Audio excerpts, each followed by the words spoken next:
আমাদের প্রবাসী বাংলাদেশিদের ভোট সংক্রান্ত। আপনারা জানেন যে নির্বাচন কমিশন সর্বতোভাবে চেষ্টা করছে যে প্রবাসী বাংলাদেশিদেরকে ভোটের আওতায় নিয়ে আসতে, যারা আজ পর্যন্ত সেরকম কার্যকরীভাবে ভোটের আওতায় আসেননি।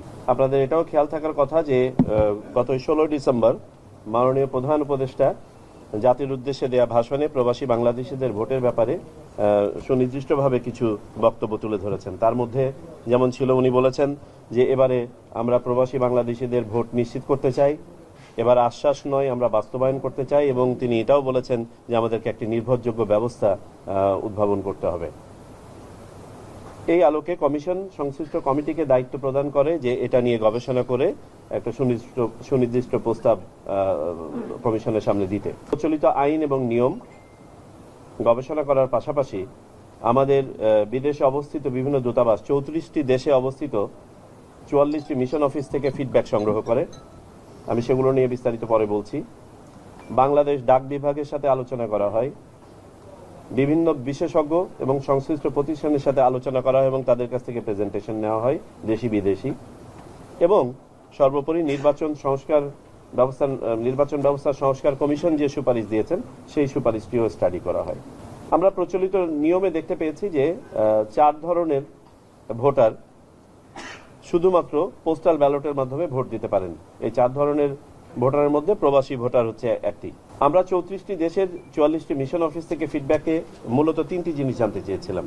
ওই সকল এলাকায় প্রবাসী বাংলাদেশিদের সংখ্যা, ওই সমস্ত দেশে বা এলাকায় অপরাপর দেশ তাদের প্রবাসী নাগরিকদের জন্য কি ধরনের ভোট ব্যবস্থাপনা আয়োজন করে থাকেন, এবং সংশ্লিষ্ট মিশন অফিসের সুপারিশ বাংলাদেশি ভোটারদের ভোট প্রদানের ব্যাপারে। আমরা এখানে বিভিন্ন ধরনের সুপারিশ পেয়েছি। তার মধ্যে কেউ কেউ সশরীরে ভোটের ব্যাপারে মত দিয়েছেন, কেউ কেউ অনলাইন ভোটের ব্যাপারে মত দিয়েছেন, কেউ কেউ হাইব্রিড কোনো একটা সিস্টেমের কথা বলেছেন।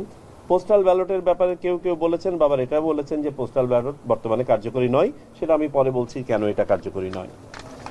পোস্টাল ব্যালট করতে হলে এখানে একটা হাইব্রিড ম্যানেজমেন্ট করতে হবে। আমরা বাংলাদেশ ডাক বিভাগের সাথে আলোচনা করে বোঝার চেষ্টা করেছি যে আমাদের পোস্টাল টাইমিংটা কিরকম প্রয়োজন হবে। বর্তমান যে পোস্টাল ব্যালট সিস্টেমটা আছে প্রবাসী বাংলাদেশি ভোটারদের জন্য, এটি একটি অচল সিস্টেম, যে কারণে আমরা গত দ্বাদশ জাতীয় সংসদ নির্বাচনেও দেখেছি একটি ভোটও এখানে কাস্ট হয় নাই বিদেশ থেকে। বাংলাদেশের ভিতর থেকে মাত্র 433টা পোস্টাল ব্যালট কাস্ট হয়েছে। আর বাংলাদেশের ভিতরেও আমরা যেটা বলেছি যে 4 ধরনের ভোটার এতে ভোট দিতে পারেন। দেশের ভিতরে আপনার সরকারি কর্মকর্তা কর্মচারীরা, ভোট আয়োজন এবং অনুষ্ঠানের সাথে যারা সম্পৃক্ত থাকেন তারা, এবং আইনি হেফাজতে থাকা ব্যক্তি, তারাও পোস্টাল ব্যালটে ভোট দিতে পারেন।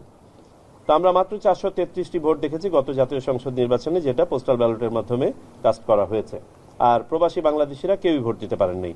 আমরা দেখেছি এটা একটা অচল পদ্ধতি এই জন্য যে সময়ে গিয়ে আপনার প্রতীক বরাদ্দ হওয়ার পরে ব্যালট পেপার ছাপানো হয়, তখন থেকে ভোট গ্রহণের জন্য বাকি থাকে মাত্র 10-12 দিন, বড় জোর 15 দিন। কিন্তু পোস্টাল ব্যালটে যদি বিদেশ থেকে ভোট দিতে হয়, আমরা হিসাব করে দেখেছি সর্বনিম্ন 24 দিন থেকে প্রায় 35 দিন 40 দিন পর্যন্ত লাগে। সো এখানেই বোঝা যাচ্ছে যে এটা কোনো কার্যকরী পদ্ধতি নয়, যে কারণে এটা চলবে না এবং এটার একটা বিকল্প আমাদের খুঁজে বের করতে হবে। কমিটি মূলত সেই কাজটি করেছে। কমিটি 3টি পদ্ধতি সুপারিশ করেছে। একটি হচ্ছে সময়ের মধ্যে সম্পাদনযোগ্য একটি পোস্টাল ব্যালট সিস্টেম। 2, একটি online system. By the way, আমরা বিভিন্ন দেশে খোঁজখবর নিয়ে দেখেছি অনলাইন সিস্টেমটা এখনো পর্যন্ত জনপ্রিয় হয়ে ওঠে নাই বা ব্যাপক আকারে প্রসার লাভ করে নাই। তদুপরি আমরা 4টি দেশে কিছু কিছু অনলাইন সিস্টেম আমরা দেখতে পেয়েছি, যেমন যুক্তরাষ্ট্র, ফিলিপিন্স, এস্তোনিয়া এবং মেক্সিকো।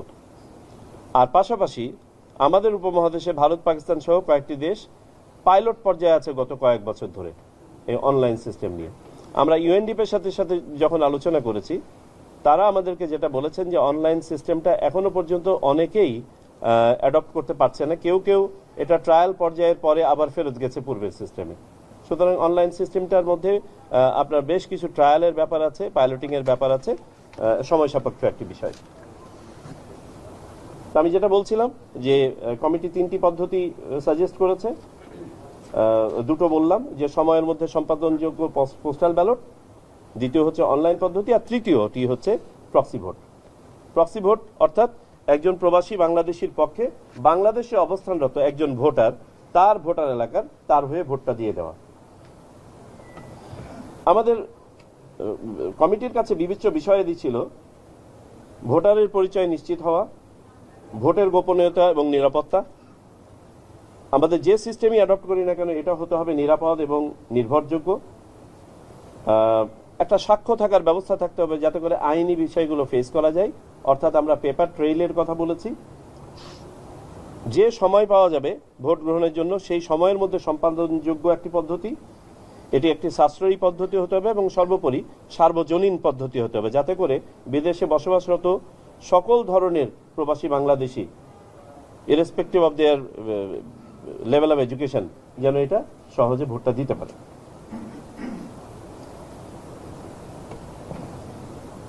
আমরা কমিটি যেটা সাজেস্ট করেছে যে এই তিনটি পদ্ধতির মধ্যে প্রথম দুটি পদ্ধতি অর্থাৎ সময়ের মধ্যে সম্পাদনযোগ্য পোস্টাল ব্যালট পদ্ধতি এবং অনলাইন পদ্ধতিটি তারা ট্রায়ালের জন্য সাজেস্ট করেছে এবং এটাকে ডেভেলপ করে যাতে করে টেস্ট করে দেখা যায় যে কোনটি বেশি গ্রহণযোগ্য এবং কিভাবে এটা বাস্তবায়ন করা যায়। পাশাপাশি তারা যেটা সাজেস্ট করেছে যে আগামী নির্বাচনের জন্য যদি সত্যিকার অর্থে আমাদের প্রত্যাশা পূরণ করতে হয় এবং মাননীয় প্রধান উপদেষ্টাও যেটা বলেছেন সেইভাবে যদি আমরা প্রবাসীদের প্রত্যাশাটাও যদি আমরা পূরণ করতে চাই তাহলে আমাদেরকে প্রক্সি ভোটিং এ যেতে হবে। প্রক্সি ভোটিং বর্তমানে কয়েকটি দেশে বিভিন্ন পরিসরে প্রচলিত আছে, তার মধ্যে ইংল্যান্ড এবং অস্ট্রেলিয়া অন্যতম, আর ভারতে শুধুমাত্র সশস্ত্র বাহিনীর সদস্যদের জন্য এটা প্রচলিত আছে। প্রক্সি ভোটের পক্ষে কমিটি যে যুক্তিগুলো তুলে ধরেছে তার মধ্যে একটা হচ্ছে যে গ্লোবালি কিছু কিছু জায়গাতে যেহেতু এটার প্রচলন আছে, দ্বিতীয়ত হচ্ছে পাওয়ার অফ অ্যাটর্নির মাধ্যমে তো আমরা জমি জমাও বিক্রি করে থাকি, তাহলে পারে ভোটও তো একটা অধিকার, সেটাকে যদি আমরা বাস্তবায়ন করতে পারি এবং এটা যদি আমাদেরকে একটা ভালো ফলাফল দেয়। আর তৃতীয়ত বাংলাদেশে সহায়তা নিয়ে ভোটের একটা প্রভিশন আছে, সেটা হচ্ছে যারা শারীরিকভাবে চ্যালেঞ্জড দৃষ্টি প্রতিবন্ধী যারা তাদের জন্য বিশেষ করে যে একজনের হয়ে আরেকজন ভোটটা দিয়ে দেয়, যদিও বা এটার সাথে এটাকে মিলানো যাবে না, তবে আমরা বলছি যে একটা ছোট একটা স্কোপ আছে। আর সর্বোপরি যে যুক্তিটি তারা দিয়েছে কমিটির পক্ষ থেকে যে এইটি একমাত্র পদ্ধতি যেটা ন্যূনতম ইন্টারভেনশনের মাধ্যমে সময়ের মধ্যে রিয়েল টাইমে করা সম্ভব। কমিটি যে রোডম্যাপ সাজেস্ট করেছে এবং যেটা কমিশন গতকালকে অ্যাপ্রুভ করেছে সেটা হচ্ছে যে একটা ওয়ার্কশপ করা হবে এই প্রস্তাবনার উপরে, এই তিনটি পদ্ধতি নিয়েই। যে ওয়ার্কশপটা হবে আগামী 7 এবং 8 এপ্রিলের মধ্যে, নির্দিষ্ট ডেটটা হয়তো আজকালকের মধ্যে আমরা ফাইনাল করব। সেইখানে আমরা অংশগ্রহণের জন্য আমরা অনুরোধ জানাবো বিভিন্ন বিশ্ববিদ্যালয় এবং ইনস্টিটিউট যারা এইসব বিষয়ে কাজ করার মতো সক্ষম। আমরা প্রাথমিকভাবে চিন্তা ভাবনা করেছি ঢাকা বিশ্ববিদ্যালয়, বাংলাদেশ প্রকৌশল বিশ্ববিদ্যালয় এবং MIST-কে সম্পৃক্ত করার ব্যাপারে। এর বাইরেও যদি কোনো প্রতিষ্ঠান আমরা পাই রেলেভেন্ট যারা এই নিয়ে আমাদেরকে উপাত্ত দিয়ে সহায়তা করতে পারে তাদেরকে ইনভাইট করব। পাশাপাশি আমরা নির্বাচন ব্যবস্থা সংস্কার কমিশনের সাথে সম্পৃক্ত যিনি বিশেষজ্ঞ ছিলেন তাকেও ইনভাইট করার পরিকল্পনা করেছি। আমরা অতীতে নির্বাচন ব্যবস্থাপনার সাথে যারা সম্পৃক্ত ছিলেন এরকম দু একজন বিশেষজ্ঞকে নির্বাচন কমিশনে চাকরি করেছেন, রিটায়ারমেন্টে গিয়েছেন অভিজ্ঞ, তাদেরকেও করব। বিভিন্ন NGO এবং প্রতিষ্ঠান যারা আমাদেরকে প্রেজেন্টেশন দিয়েছেন বা যারা আগ্রহী এই ব্যাপারে আপনার অংশগ্রহণ করার ব্যাপারে তাদেরকে আমরা আহ্বান জানাবো। এই আপনার ওয়ার্কশপের মাধ্যমে আমরা যেটা ডেভেলপ করতে চাই সেটা হচ্ছে একটা সিস্টেম আর্কিটেকচার। এই যে তিনটা পদ্ধতি সাজেস্ট করা হলো, এই তিনটা পদ্ধতির তিনটা আর্কিটেকচার ডেভেলপ করার। এই আর্কিটেকচারটা ডেভেলপ হয়ে গেলে আশা করছি যে 7-8 এপ্রিলের এক সপ্তাহের মধ্যে সেটা ডেভেলপ হয়ে যাবে। তারপরে আমরা বিভিন্ন স্টেক হোল্ডারের সাথে এটা নিয়ে আলোচনায় বসতে চাই, অর্থাৎ রাজনৈতিক দলসমূহ এবং অপরাপর স্টেক হোল্ডার। সেইখানে যদি আমরা সর্বসম্মতভাবে এইটাকে দেখি যে এটা গ্রহণযোগ্য হচ্ছে, তখন আমরা সিস্টেম ডেভেলপমেন্টে যাব। এবং সিস্টেম ডেভেলপমেন্ট করার পরে আপনারা জানেন যে কোনো একটা নতুন সিস্টেমকে একটা টেস্টিং এবং অডিটিং এর মাধ্যমে যেতে হবে এবং পাশাপাশি কনকারেন্টলি সেটার জন্য আলাদাভাবে সময় না দিয়ে লিগ্যাল ফ্রেমওয়ার্কটাকে আমাদেরকে মডিফাই করতে হবে। বর্তমান যে আইন আছে এই আইনের পরিবর্তন প্রয়োজন হবে। ফাইনালি আমরা একটা ট্রায়াল রানে যাব এবং চূড়ান্তভাবে এটাকে ডিপ্লয় করব। আমরা আশা করছি এই ধাপগুলো অনুসরণ করে আমরা প্রক্সি ভোটটাকে, যদি আমরা এই সকল ধাপে আমরা সবাই, আবারও বলি এটা একটা কন্ডিশনাল ব্যাপার, যে সবার এখানে সম্মতির ব্যাপার আছে, নেওয়ার ব্যাপার আছে, সিস্টেমটা আমরা ডেভেলপ করতে পারলাম কিনা ফুল প্রুফভাবে সেটার ব্যাপার আছে। এগুলো যদি করতে পারি তাহলে ইনশাল্লাহ আগামী নির্বাচনে আমরা প্রক্সি ভোটটা মোটামুটি একটা পরিসরে আর বাকিগুলো ট্রায়াল ফেজে ইমপ্লিমেন্ট করতে পারবো বলে আমাদের ধারণা। এই হচ্ছে প্রক্সি ভোট নিয়ে গতকাল পর্যন্ত সিদ্ধান্ত। Thank you. যদি কারো কোনো প্রশ্ন থাকে। আনফরচুনেটলি এক্সাক্ট ফিগারটা নাই। আমরা যে 44টা অফিস থেকে আমরা নিয়েছি, এই 44টা অফিসের এতেই বাংলাদেশি জনসংখ্যা আছে 1,32,00,000 মতো। তা আমরা যদি এটা ধরে নিই 70 বা 80 ভাগ যদি ভোটার হয়, তাও তো ক্লোজ টু 1 কোটি।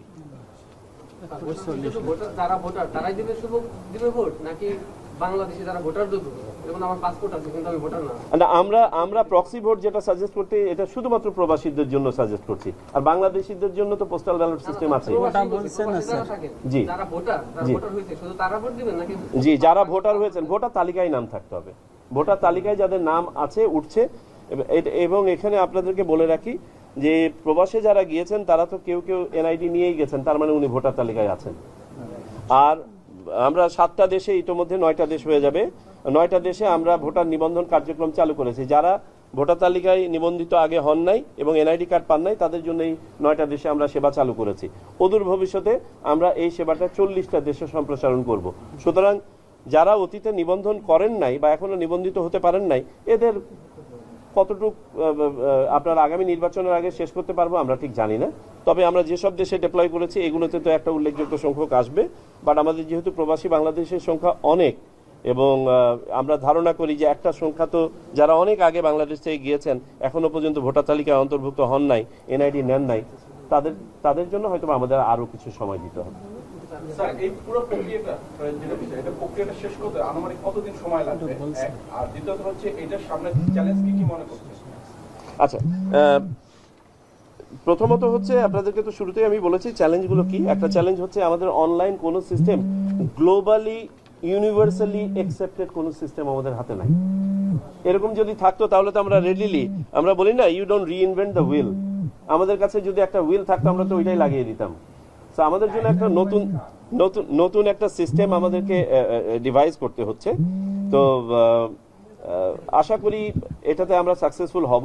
আমাদের নির্বাচন সংস্কার কমিশনও কিন্তু একটা পদ্ধতি সাজেস্ট করেছেন। তো আশা করি আমরা একটা কার্যোপযোগী পদ্ধতি করতে পারবো। এটা একটা চ্যালেঞ্জ বটে।